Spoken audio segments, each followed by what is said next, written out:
নমস্কার সবাইকে। প্রতিদিনের মতন আজকেও একটা ব্লগ নিয়ে চলে এলাম তোমাদের সামনে। রোজ যেমন আমি সকাল সকাল স্নান করে পুজো দিই, আজও চলে এসেছি। এবার গোপাল সোনাদের স্নান করাচ্ছি। আমার গোপাল সোনারা কী দিয়ে স্নান করে জানো? আমার গোপাল সোনাদের আমি রোজই ফুল, তুলসী পাতা, গোলাপ জল এই দিয়ে স্নান করাই রোজ।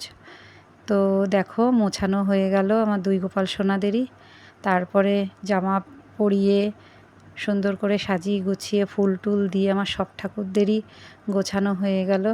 ধূপকাঠি আর প্রদীপ দিয়ে একটু আরতি করে নিলাম। তো বন্ধুরা, তোমাদের যদি ভালো লাগে আমার ব্লগ, অবশ্যই তোমরা পাশে থেকো আর আমাকে ফলো করে দিও তোমাদের যদি ভালো লেগে থাকে।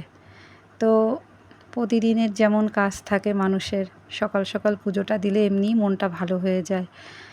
তো দেখো আমার ঠাকুরকে সাজানো হয়ে গেছে, আর ঠাকুরকে যখন সাজাই না আমার এত ভালো লাগে, মনটা যেন মনে হয় খুব ভালো লাগে, খুব ভালো একটা যেন মনে হয় কাজ করছি। সারাদিনে যতই কাজ করি, এর আগের ব্লগেও বলেছি যে মনটা আমার সত্যি ভালো লাগে। তো দেখো আমার গোপাল সোনাদের মুটুক দুটো কেমন লাগছে তোমরা অবশ্যই বলবা। মুটুক দুটো কিনে নিয়ে এসেছি আমি গোপাল সোনাদের জন্য। তো ভালো লাগলে অবশ্যই কমেন্ট করো। তো টাটা, সবাই ভালো থেকো।